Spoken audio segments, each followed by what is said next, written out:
যারা বিড়ি খায়, সিগারেট খায়, নেশা জাতীয় খায়, দেখবেন ওর মুখ গন্ধ করে, শরীরের পোশাক গন্ধ করে, যে বিছানায় শোয় সেটা পর্যন্ত গন্ধ করে। কথা বলেন না কেন? আমার মতো তাহলে বলেন আতর সহ্য হলো না। আবার কিছু মহিলারাও আছে, মেয়েরা আছে, এরা দেখবেন স্মার্ট, বর্তমান যুগের স্মার্ট, এরা হুজুরদেরকে বলে আনস্মার্ট। কারণ হুজুররা আনস্মার্ট হওয়ার কারণ হলো হুজুররা মদ খায় না, হুজুররা গাঁজা খায় না, ফেন্সিল খায় না, হুজুররা সিগারেট খায় না, হুজুররা বিড়ি খায় না, হুজুররা গুল খায় না। এই জন্য ওর কাছে আনস্মার্ট, ওর কাছে আনস্মার্ট স্বামী পছন্দ। আমার আনস্মার্ট স্বামী পছন্দ নয়, স্মার্ট চাই। স্মার্টকে এত বড় বড় মোষ, এত বড় বড় সিট, আমার বড় নামাজ পড়ে না এক ওয়াক্ত, গাঁজা খায় 5 ওয়াক্ত, ওর কাছে এগুলোই পছন্দ। কথা মানে ঠিক না বাঠে? যদি মেয়ের বিয়ের প্রস্তাব আসে, মসজিদের ইমাম, মসজিদের খতিব, মাদ্রাসার হাফেজ হুজুর, মাঝের মুহতামিম, মুফতি মাওলানা মুহাদ্দিস, মেয়ে ডাক দিয়ে কয় মা ছেলে কি করে? যদি মা কয় মা ছেলেটা অত্যন্ত নামাজি, অত্যন্ত ভদ্র, অত্যন্ত পরহেজগার, মসজিদের ইমাম, মসজিদের খতিব, মাদ্রাসার মুহতামিম, কয় আর কোন ছেলেই পাও নাই। কথা বলেন না কেন? মানে ওর কাছে পছন্দ নাই। কিছুদিন যাওয়ার পর যখন একটা মোসারুর সাথে বিয়ে হয়, গান্দারুর সাথে বিয়ে হয়, রাত 12টার সময় ক্লাব থেকে মদ খাইতে খাইতে রাস্তা দিয়ে চলে, গাছের সাথে ধাক্কা লেগা কয় ভাই সাইড দেন।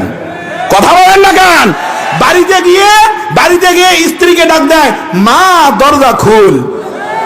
স্ত্রী কয় গোলামের বেটা গোলাম, মাকে মা ক না কয়, স্ত্রীকে মা ক। পরের দিন মাকে দেখো মা কেমন জামাই দেখে বিয়ে দিলেন, রাত 12টায় মদ খেয়ে এসে আমাকে মা কয়। কথা বলেন ঠিক না বাঠে? তোর কথা বলতে এমনই বর্জটা দরকার। কথা বলেন ঠিক না বাঠে? তাহলে ও জীবিত থাকাকালীন আমার মনে সুগন্ধি সহ্য হলো না। এবার বলেন মরার পরে চতুর্দিকে আগরবাতি ধরায় কি ধরায় না? কাফনে কাফনে গোলাপ জল ছিটে কি ছিটায় না?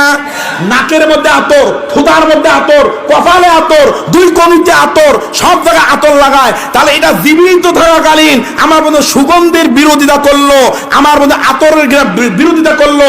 মরার পর ঠিকই আতর নাকে লাগায়, কাফনে লাগায়। এবার আপনারাই উত্তর দেন, এটা মরার আগে মুসলমান না মরার পরে মুসলমান? মরার পরে মুসলমান। আল্লাহ কি মরার পরে হইতে বলছেন না মরার আগে? ইল্লা ওয়া আনতুম মুসলিমুন, মুসলমান না হয়ে মৃত্যুবরণ করো না। এবার তো মূল্যবাজান, এবার তো মূল্য, এবার মূল আলোচনা। এই আলোচনা শুনলে অনেকের আমার মতো ডায়াবেটিস বেড়ে যাবে, অনেকের প্রেসার বেড়ে যাবে। তাই বলে কি বন্ধ করব? তাই বলে কি বন্ধ করব? আমি মূল আলোচনার দিকে যাচ্ছি বাজার। এবার আসেন, মারা যাওয়ার পর জানাজা সম্পূর্ণ হয়ে গেল, তার কাঁধে 4 জন নিয়ে কোথায় যায়? কবরস্থানে। এবার কবরস্থানে যাওয়ার পর বলেন তো ওখানে কি ছোট বড়, ধনী গরিব, মাদানি একটু দেখা হয়? কে কোন দল করে এটাও দেখা হয় না। কবরে যখন নামায়, আচ্ছা বলেন সকলে আওয়াজ দিয়ে দোয়াটা বলেন, যখন কবরে নামানো হয় লাশটা, ইমাম সাহেব উপস্থিত মুসল্লি সকলেই একটা দোয়া চিৎকার মেরে বলে বিসমিল্লাহি ওয়া আলা বারাকাতিল্লাহ। কিভাবে খাওয়ার দোয়া ওখানে কইতেছে, তার মানে 40 খাওয়ার অভ্যাস আছে। বিসমিল্লাহি আলা মিল্লাতি রাসূলিল্লাহ। এবার আসেন বাংলা তরজমা, সহজ তরজমা। বিসমিল্লাহ মানে কার নামে? আমাদের বিসমিল্লাহ মানে কার নামে? ওয়া আলা তার উপর, ওয়া আলা হরফে জার, বিসমিল্লাহি আলা মিল্লাতি। মিল্লাত মানে দল, মিল্লাত মানে কি? দল। এই আওয়ামী লীগ, বিএনপি, জাতীয় পার্টি এই দল না। আমার বলে বিসমিল্লাহি আলা মিল্লাতি, আল্লাহর নামে দলে তুলে দিলাম রাসূলুল্লাহ, রাসূলুল্লাহ দলে।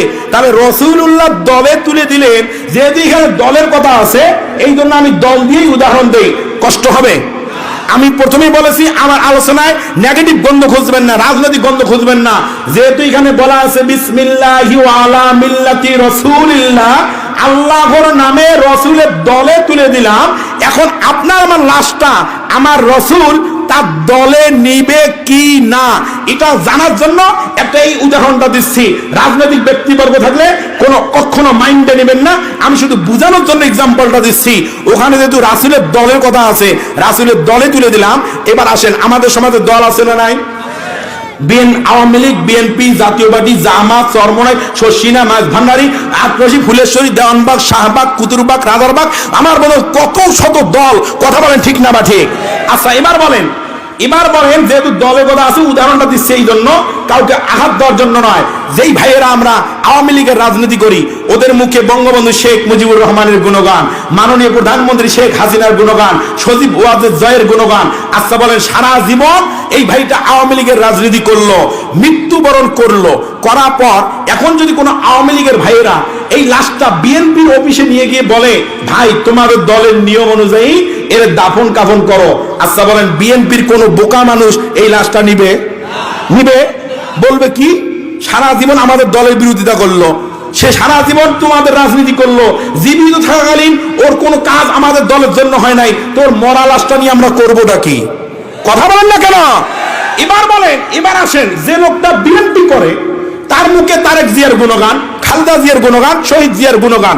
আচ্ছা বলে, এই লোকটা যদি মারা যায়, মারা যাওয়ার পর বিএনপি ভাইয়েরা যদি আওয়ামী লীগের অফিসের সামনে এনে বলে যে ভাই এই লাশটা তোমাদের দলের নিয়ম অনুযায়ী দাফন কাফন করো, আওয়ামী লীগের কোনো বিবেকবান মানুষ ওই লাশটা নিবে? করবে বেয়াদব। সারা জীবন করলো বিএনপি রাজনীতি, বঙ্গবন্ধুকে গালিয়েছে, আমাদের মাননীয় প্রধানমন্ত্রীকে গালিয়েছে, সারা জীবন ওর রাজনীতি তোমাদের দলের জন্য হয়েছে, মরা লাশটা নিয়ে করবোটা কি? কথা বলেন ঠিক না? ঠিক। ও মুসলমান, কেন এই উদাহরণটা দিলাম? দুনিয়ার জমিনে একটা দল করার কারণে আরেকটা দলের নেতা কর্মীরা যদি আপনার মরা লাশটা না নেয়, ও মুসলমান, তুমি সারাটা জীবন ইসলাম বিদ্বেষী কর্মকাণ্ড করলে, আলেম দেখলেই বলছো জঙ্গিবাদ, আলেম দেখলেই বলেছো রাজাকার, আমার নবীকে মাত গালি দিয়েছে, আমার নবীর চরিত্র নিয়ে বাজে মন্তব্য করেছে, তুমি কোনোদিন প্রতিবাদ করো নাই, আমার নবীকে নিয়ে বাজে ব্যঙ্গ করেছে, তুমি কোনোদিন প্রতিবাদের ভাষা ব্যবহার করো নাই। ও মুসলমান, তোমার সারা জীবন গেল ইসলামের বিরুদ্ধাচরণ করতে, মাহফিল হয়েছিল, মাহফিলে 144 জারি করে দিয়েছ, কোরআনের বিরুদ্ধাচরণ করেছ, তোমার সারা জীবন ইসলামের বিরুদ্ধাচরণ হইল।